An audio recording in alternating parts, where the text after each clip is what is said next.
बड़ा अपडेट दे रहा हूं, जरूरी नहीं है कि हर 10 मिनट में दूं, तो बड़े बड़े अपडेट कोशिश कर रहा हूं कि कम बोलूं, क्योंकि भाई गला मेरा, तो कम बोलूं और ज्यादा खबर दूं।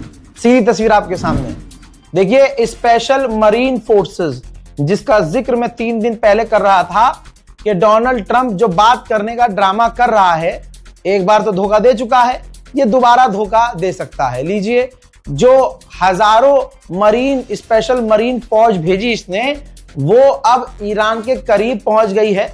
उनकी तस्वीरें मैं आपको दिखा रहा हूं। वहीं यह बात हकीकत है कि अमेरिका को बड़ा नुकसान हुआ है और अमेरिका ने छुपाया। आपकी स्क्रीन पर यह एक जासूसी जहाज है, E-3 सेंट्री एयरक्राफ्ट, जो कि सऊदी अरब के बेस पर खड़ा हुआ था, बुरी तरह से डैमेज हुआ है। इसके अलावा इसी अटैक में कई टैंकर के साथ, मतलब जो ऑयल टैंकर थे वो वाले जहाज, और ये बहुत खतरनाक एडवांस अमेरिका का जासूसी जहाज था, ये डैमेज हुआ है। इसके साथ साथ आपको बताना चाहूंगा कि 11 से 12 अमेरिकी सैनिक बुरी तरह से घायल हुए हैं। आज जाकर अमेरिका के अखबार भी खुल गई है बात। आईडीएफ ने ऐलान किया है, ये आईडीएफ के चीफ हैं, इन्होंने कहा है कि आने वाले कुछ ही दिनों में हम अपना ऑपरेशन कंप्लीट करने वाले हैं, यानी अब ये भी अपना झोला समेटने वाले हैं। इजराइल के अखबार मैं आपको दिखा चुका हूं, लिख रहे हैं, ब्रिटेन के अखबार, जर्मनी, फ्रांस, अमेरिका के अखबार लिख रहे हैं कि अमेरिका और इजराइल का कोई गोल पूरा नहीं हुआ है, लेकिन इज्जत बचानी है। तो आईडीएफ का चीफ कह रहा है कि जहां जहां हमने हमले करने थे, जो भी हमारा ईरान में टारगेट था, हमने हर जगह हमला किया और हम बहुत जल्द अपना ऑपरेशन कंप्लीट करने वाले हैं। मेरे दोस्तों, गेम हो गया है।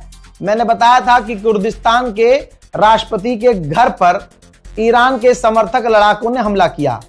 ठीक, इराक के राष्ट्रपति ने निंदा की, और अब आप हैरत करेंगे, IRGC ने निंदा की और कहा कि यार, राष्ट्रपति के घर पर हमला सही नहीं है।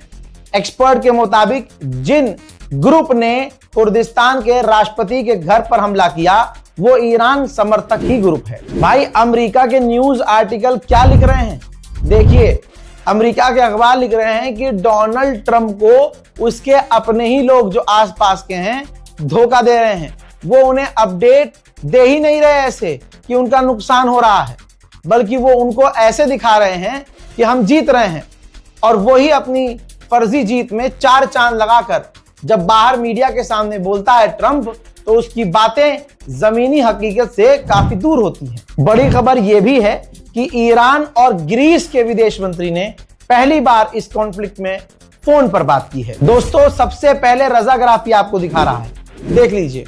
जो बात कही जा रही थी, चाहे ईरान के द्वारा चाहे किसी और के द्वारा, कि इस्लामाबाद में बातचीत नहीं हो रही है, लेकिन देखिए होने वाली है। इजिप्ट के मिनिस्टर और कई देशों के मिनिस्टर, ये देखिए इजिप्ट के मिनिस्टर पहुंचे हुए हैं, अरब के कई मिनिस्टर इस्लामाबाद पहुंच चुके हैं, और इसके बाद अरब देशों के मिनिस्टर्स की यहां झड़ी लगने वाली है। और उसके बाद अमेरिका के ऑफिशियल, टॉप ऑफिशियल पहुंचेंगे। और ये साफ सीधी बात है कि ईरान भले ही अभी ऐलान नहीं कर रहा है, और ईरान के टॉप लीडर कह रहे हैं कि डायरेक्ट बातचीत नहीं हो रही है, लेकिन जिस तरह से अब ऑफिसर्स और अरब देशों के मिनिस्टर्स पहुंच रहे हैं, लग रहा है कि अभी तो नहीं, लेकिन आगे आमने सामने बात हो सकती है। उधर हूथीज ने एक बार फिर से हमला किया है, कहां? इजराइल पर, और इजराइल तक ये मिसाइल तीसरी पहुंची है, और इस तीसरी मिसाइल को भी इजराइल ने रोक लिया और फिर धमकी दी कि हूथीज को हम सबक सिखाएंगे। मिसाइल देखिए।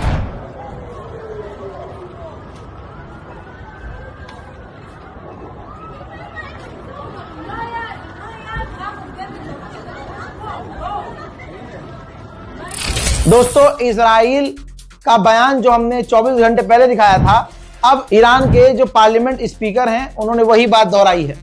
उन्होंने कहा कि इजरायली मिलिट्री के चीफ ने वार्न किया है कि आईडीएफ कोलैप्स हो सकती है, थक रही है। और वो लोग दोस्तों ये बता रहे हैं कि जब आईडीएफ ने कहा कि वो थक रहे हैं, तो बजाय जंग को खत्म करने के, वो जंग को बढ़ाने का काम कर रहे हैं। दूसरे ट्वीट में नीचे उन्होंने कह दिया कि अगर ईरान के साथ कुछ गलत किया गया तो ईरान बहुत खतरनाक रिटेलिएशन करेगा और जवाबी कार्रवाई करेगा। पाकिस्तान के डिफेंस मिनिस्टर ने भी चुटकी ली है, ये ट्वीट किया और कहा कि जंग का मकसद उनका बदल चुका है, अब वो लड़ाई वड़ाई वाली बातें खत्म करके अब सिर्फ स्ट्रेट ऑफ हॉर्मूज खुलवाना चाहते हैं। तो उनके पाकिस्तान के डिफेंस मिनिस्टर के ट्वीट को रीट्वीट किया है ईरान के पार्लियामेंट स्पीकर ने, और उन्होंने कहा कि they are playing 6D chess again, यानी वो सिर्फ खेल रहे हैं और कुछ नहीं है। ईरान ने प्रेस टीवी के जरिए सबूत दिया है, देख लीजिए, कि जो हमारा शाहिद 136 कॉपी करके अमेरिका ने लूकस ड्रोन बनाया है वो हम पर ही दाग रहा है, और उन्हें भी हमने मार गिराया है, जिसका मलबा ईरान का पत्रकार दिखा रहा है। कई सारे देशों को गलतफहमी है कि स्ट्रेट ऑफ हॉर्मूज में ईरान कमजोर है। हज़रात, एक ताजा ऑडियो आप सुनिए। स्ट्रेट ऑफ हॉर्मूज में IRGC खुली धमकी दे रही है कि अगर तुमने हमारी बात नहीं मानी तो तबाह कर दिए जाओगे। Serious warning, this is serious warning, this is serious warning. Hormuz Strait is closed and pass from that is possible. You are not allowed to pass from Hormuz Strait. You are ordered to go back to your departure immediately. Ordered to go back to your departure immediately. If you disobey, you will be destroyed. If you disobey, you will be destroyed. Captain, you are running danger. Don't put your life to danger. This is the Navy out. दूसरी तरफ बेखौफ ईरानी पूरी रात सड़कों पर आज भी प्रदर्शन कर रहे हैं।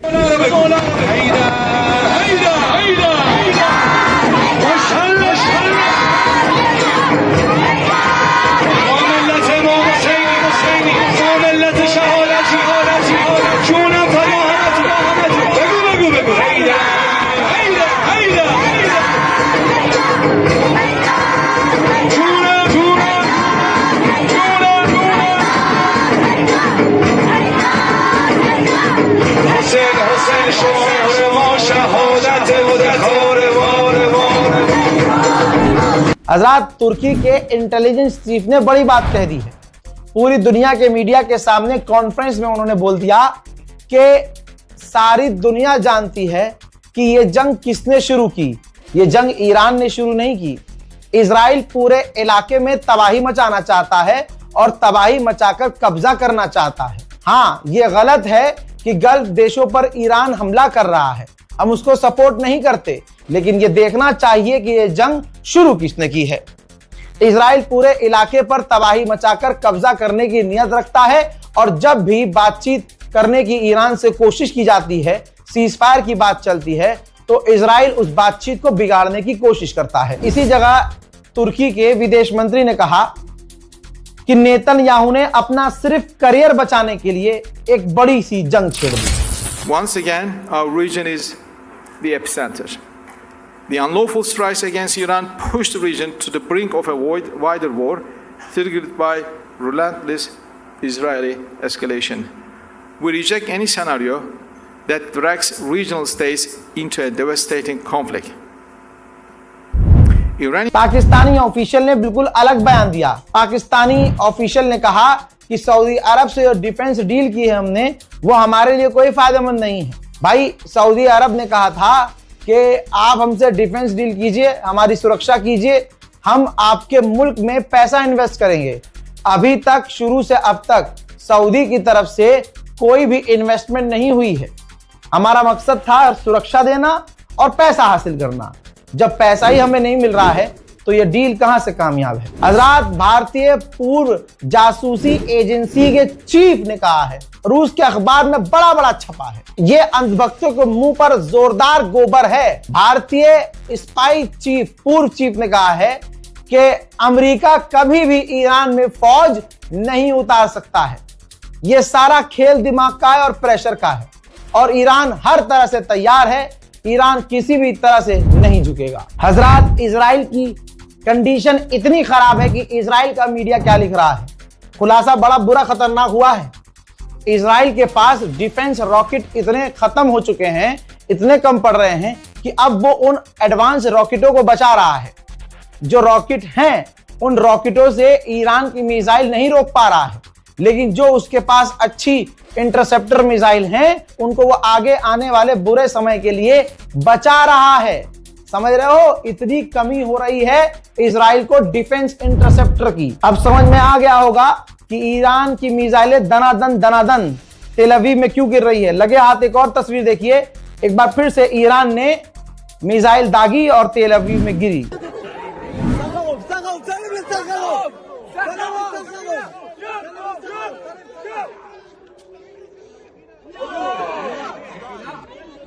अब ऐसा नहीं है कि ईरान का नुकसान ही नहीं हो रहा है, ईरान का इतना नुकसान हो रहा है कि आप सोच नहीं सकते।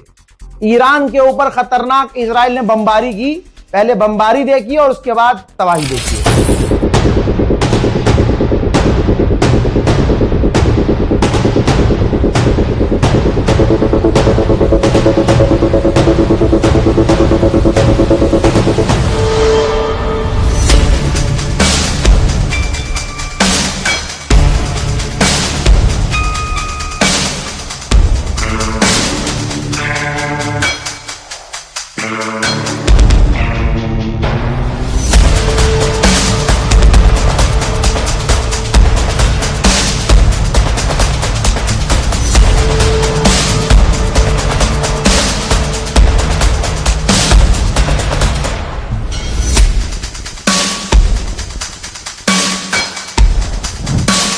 हजरात इस रिपोर्ट को शेयर कीजिए, दुआओं में याद रखिए। जय हिंद।